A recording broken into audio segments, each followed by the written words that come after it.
Hi there, I'm Mike. What I have for you today is one of my favorite videos to do of the entire year.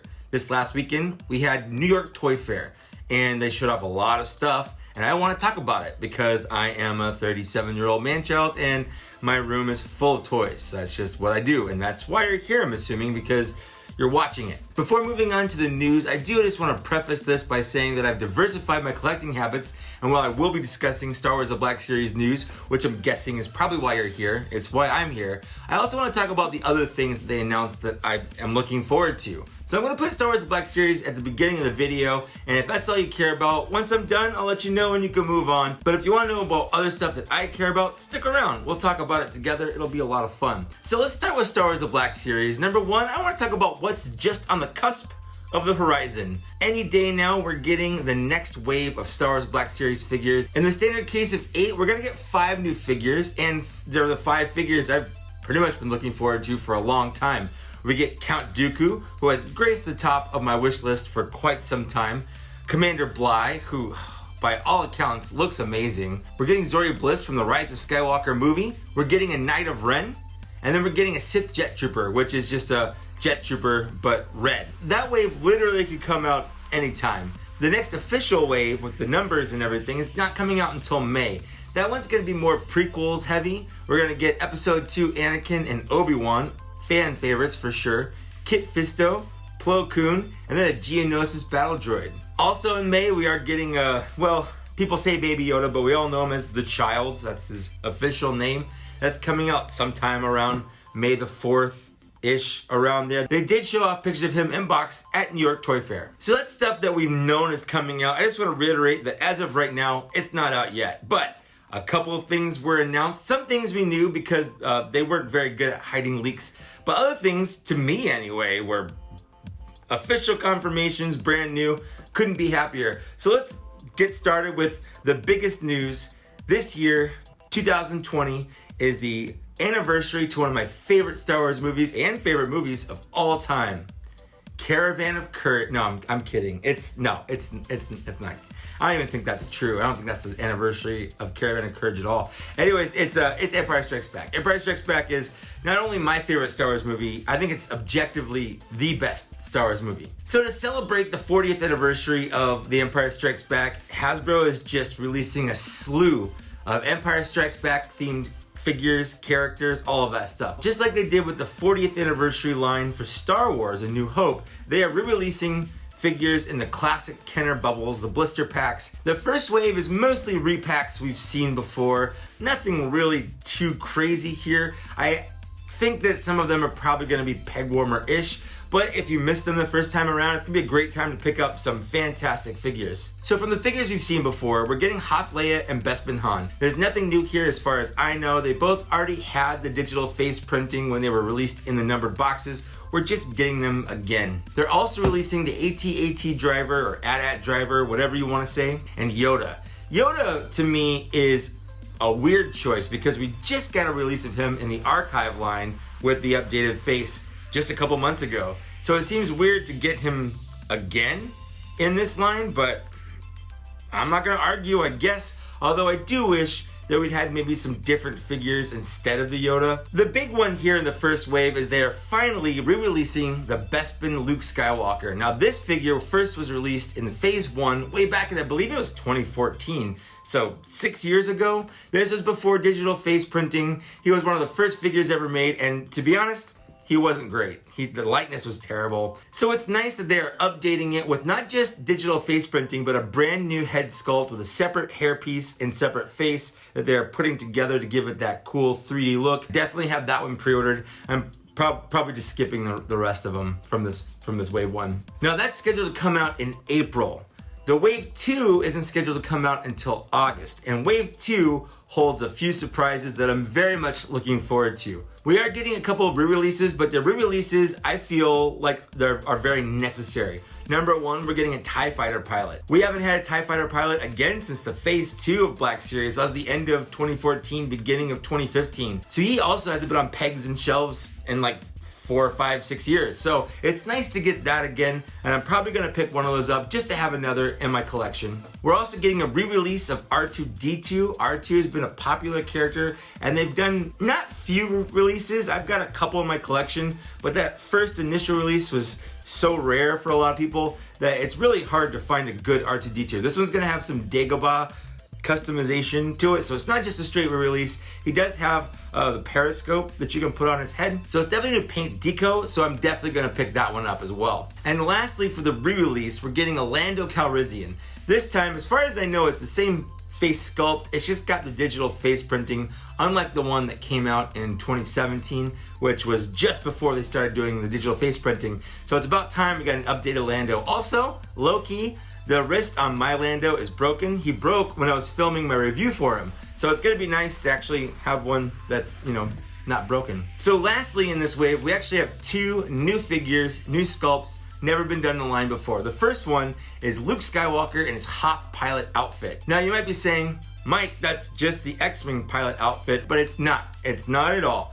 This one is actually resculpted from the ground up, they said. It's all new molding, all new sculpting, everything is different. He's got his Hoth gloves, he's got his Hoth boots. It's even got a brand new head sculpt because it has that cool wraparound headgear under the helmet to keep his head warm. So that's definitely a figure to look forward to. Always love another Luke Skywalker in my collection. And the last figure in the wave may be a contender for the best figure of the year. Hasbro's releasing a Hoth Rebel Soldier. Now, they've acknowledged in the past that troop builders with human faces kind of suck when you get a bunch of them because it looks like you have a bunch of clones. So to counteract this, what they're doing is they're releasing 2 faces that you can swap out on the front to have 2 different looks. But on top of that, he has goggles, he has mask. So I believe they said between all the accessories, the guns, the goggles, the masks, the faces, you have 8 different options for choosing how you display this character.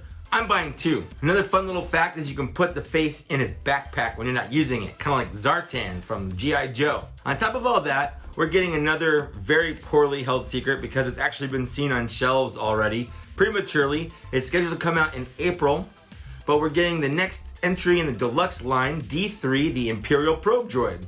It looks fantastic. It's got a really cool Hoth-themed base. I can't wait to add that to my collection. And then lastly, in a line that everyone thought was dead, they're never gonna release anymore because they always end up in clearance bins, Hasbro's releasing another vehicle with a figure pack. And this is one that I honestly never thought we'd see because of its size and all the work they have to do to go into it, but they're doing it. Hasbro's releasing the T-47 Airspeeder, colloquially known as the Snow Speeder. They're also releasing it with Dak, so when you get that Luke and Dak, you can put them in the Snow Speeder at the same time, and it looks amazing. It's scheduled to come out in June. It's gonna be $120, and the hardest part right now is figuring out where it's gonna go on my shelves. A couple little odds and ends. They showed off some lightsabers, Count Dooku's, Darth Revan's. Darth Revan's is supposed to change colors, I guess. There's a lot of cool role-play stuff coming out. They also showed off inbox images of the Luke Skywalker hyper-real figure. I'm not super into those. I might pick up the hyper-real figure if I can get it for a good price. I'm not dropping $80 on it though. Not after I got the Darth Vader, which is good. I just don't want to spend $80 on it. But that's pretty much all they showed off. There was one other thing though that was noticeably absent from the announcements here, and that is the Dagobah Luke. They announced that he won the fan choice vote. They showed off a prototype for him, but he was nowhere to be seen in all of Toy Fair. And then, coincidentally, just a day or so ago in Canada, on the shelves of their Toys R Us's, up popped a little shelf tag that said Luke Skywalker Yoda Deluxe. So it looks like maybe we're getting that Luke Skywalker's Dagobah with a Yoda pack-in, sort of a deluxe figure. I don't know anything about it. No one knows if it's gonna be D4. No one knows anything about it other than there was a shelf tag for it, and Dagobah Luke was mysteriously absent. So look for that. I guess that's more of a rumor right now than anything. So I hope that we find out more. I'll post about it when we do. But I do want to point out that there are some things that I wish they'd done in this line rather than some of the things they released. Number one, we're sorely missing the Boba Fett, the Kenner version of Boba Fett. I really hope they would do that in the Empire Strikes Back line. Mostly because the Kenner version of Boba Fett looks cool, but it was really hard to find. So I would have really liked to have had another chance to add that to my shelves. something a little bit more widely available, but so far that's a no-go. Also, I feel like Hasbro is missing out on re-releasing the Hoth Lando and no. Also, I really do feel like Hasbro is missing out on re-releasing carded versions of the Hoth Luke and Hoth Han playset. They released an updated Hoth Han in that 2-pack with Princess Leia, and it was a completely unique mold, completely different from what was released before. But now it's just, I don't know, no one knows what's going on with it. Is that the only time they're ever going to release it? I'm glad I have it if so, but I really hope they would just put it out in a regular carded pack. Also, we see more Hoth figures. Hoth is one of my favorite places. It's really pretty. I want to go there. So that's it for the Star Wars Black Series news. I don't know how long this was, but if you stayed for the whole thing, thanks for hanging out with me. Next, I'm just going to run down other things that I care about that showed off at Toy Fair. A lot of new cool stuff, things I've been waiting for years. So if you want to hang out with me for the next, I don't know, some time, I don't know how long this is going to go. Let's get cracking. Starting with a brand new line of figures from Hasbro, a line of figures that fans have been clamoring for years, and that is G.I. Joe Classified, their 6-inch version of G.I. Joe figures. They showed off a sneak peek of Snake Eyes a couple days before the Toy Fair. They even put him up for pre-order, of which, of course, I bought him. He's $40, and he comes with just an absolute ton of weapons. He comes with a normal box, and in that box, we have, I believe, his normal accessories, extra hand, backpack, sword, gun, things like that. But then they also have this cool little ninja stand with a bunch of ninja weapons that you can put on there. And that looks really cool as well. To me, I don't know if it's worth the $40, but I'm gonna pay it to get that Snake Eyes. On top of that, they showed have 3 other figures at Toy Fair. Figures that I want, but at the same time, when I saw them, they didn't have that feeling that Snake Eyes did. I don't know what it is about them. First, they showed off Scarlet and Roadblock, and there's just something about the way they decoed those figures that didn't just quite scratch that itch that I was looking for the way Snake Eyes did. I don't know what it is, but I can get over it. What really bothers me is that even without all the excess that Snake Eyes comes with, he comes with a lot in his normal package. Hands, backpack, things like that. Roadblock and Scarlet both come with like a gun and a knife, but it's weird that they come with so few accessories to me, whereas Snake Eyes, and to a lesser extent the next character, Duke, comes with a lot more. Duke looks a little bit more like a slightly updated version of his classic character. He comes with a backpack and gun, things like that. I do wish he'd come with his helmet the way the original Duke did. I think that's just what I was really looking forward to. It's a more direct comparison to their 80s characters rather than, I guess, what we're getting. But I'm gonna wait and reserve my final judgment until I see them in person, but I'm definitely getting at least Snake Eyes, for sure. I also am kind of disappointed there wasn't a Cobra released in Wave 1. It's kind of weird to not have any Cobra figures on my shelf when we've got Joe's. Next, of course, Hasbro showed off all of their new Transformers coming out. Some brand new announcements, some things we knew were coming out from previous leaks. I'm just gonna run down some things that I am super looking forward to, and then some things that I'm not super looking forward to. Super looking forward to, Scorponok, of course. Skylinks, absolutely. Double Dealer, Snapdragon, the Quintesson, the Alicon, Run Amok, even to a lesser extent, RC. All of these look so good. I think they're gonna be great on the shelf. There were a couple of things that were disappointing. Number one, Megatron is just a remold of his Siege version, but as more of a regular tank rather than the little H-tank thing he was.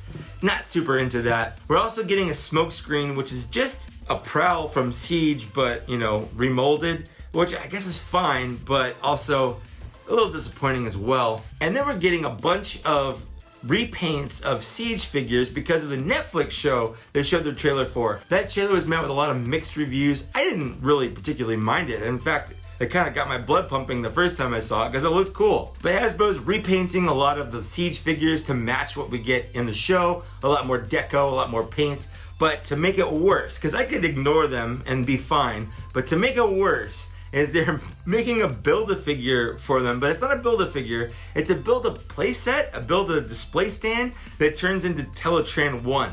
And I feel like I'm going to have to buy them to get that stupid display, and I hate myself for it. They also showed off some of the Studio Series figures. I'm not super into Studio Series, but I am looking forward to the Blitzwing from the Bumblebee movie. I'm also looking forward to finally finishing off the Studio Series Devastator. I think the design for Devastator from Revenge of the Fallen was pretty dumb, but I'm actually looking forward to finishing it in toy version so that we can do an episode for it on Bots and Shots. Moving over to Marvel Legends, I'm mostly out of the Marvel Legends game right now. I don't really do a lot of Marvel Legends collecting. I mostly have the X-Men that I was looking for that you can't see that are just off to my right over here. But there are some things that caught my eye. Number one, now that Disney owns the license for the movie X-Men franchise, of course now Hasbro's making toys for them. Why wouldn't they? We're getting a Hugh Jackman Wolverine. We're getting a movie Mystique. We're getting both movie version of Magneto and Professor X, where you can swap the heads to get either look.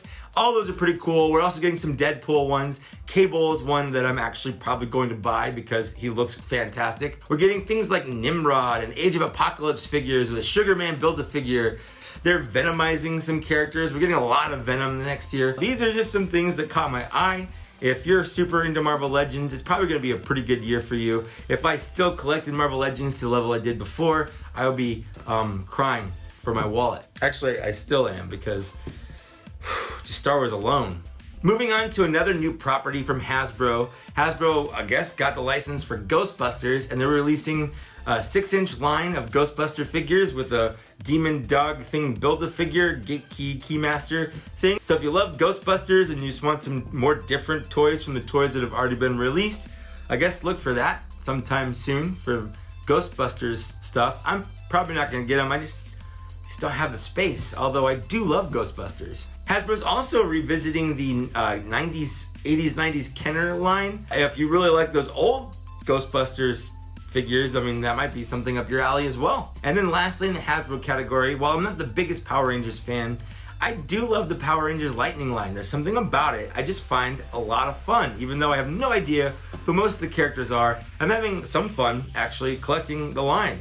And they showed up some new ones. We're getting a Blue Ranger from Mighty Morphin Power Rangers. We're getting Time Force Red, which again, never seen an episode of that, but I like the design of the character. We're getting evil version of the Pink Ranger, Ranger Slayer. Is that what it? Yes, it's Ranger Slayer. I don't really know anything about it, but again, it looks cool, so I'm looking forward to getting that on my shelves as well. So that's pretty much it for Hasbro. Hasbro had probably my favorite showing of the whole thing, but that's because I collect mostly Hasbro stuff. I sound like a shill, I know, but Hasbro's not paying me at all for this. But if they did, I would accept it. I'm just saying, Hasbro, we could talk. Lastly, of the things that I collect that I cared about, they showed off the show, and that's not definitive. There were a lot of things I cared about, but there are other channels that covered it bigger and better than I do. I'm just throwing up some things that I cared about personally that you might also care about and you want to hear my thoughts on. But lastly, we have one of my favorite lines,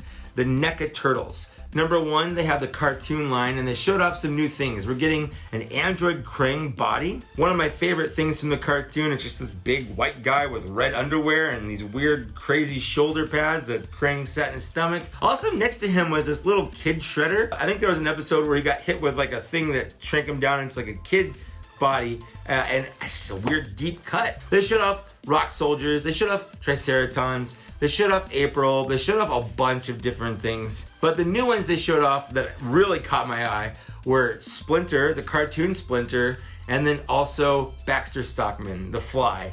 I'm looking forward to collecting this entire line. I generally don't go for the entire line for Turtles. I usually just get the 4 Turtles and then kind of move on. But something about this cartoon line that just really gets me. I just really want them. They also showed off some new entries in their movie line. Again, the movie line is actually something I'm only buying the main Turtles for, but I might actually change that because they showed off Super Shredder, which I don't know what it was when I was a kid, but Super Shredder was the coolest. They also showed off at Tokka and Razar, and those also look pretty good. If I get any non-4 Turtles, I will probably get Tokka and Razar. And then they also showed off Casey Jones and a Raphael 2-pack. Raphael, of course, comes with his trench coat and hat. I don't know if Casey Jones comes with a Jose Canseco bat, but tell me, you didn't pay money for this. I don't really know that I need another Raphael in my collection, not one that's just wearing a trench coat, so I don't know if I'll buy that 2-pack, but the Casey Jones does look fantastic. And with that, that's it. That's all the things I pretty much cared about off the top of my head that I wrote notes down for in front of me. What did you like? What caught your eye? Do you agree with what I am looking forward to? Are there some things that I missed that you're looking forward to? Please let me know down in the downstairs area down below. I love to read and respond to all of those. I'd also like to take a moment to thank these people for supporting me on Patreon. These people are supporting me in general, and I just want to put their name up there because it's very nice of them to do. If you want to see your name on this list, you can head over to Patreon. We'll have a good time. If you don't, if that's not your thing, there's a couple of different ways down in the downstairs area you can support me, up to and including liking, sharing, subscribing. All that stuff goes a long way to helping the channel out. Hitting that bell, all that stuff. And with that, that's it. Thanks for getting this far, and I'll see you later. Bye.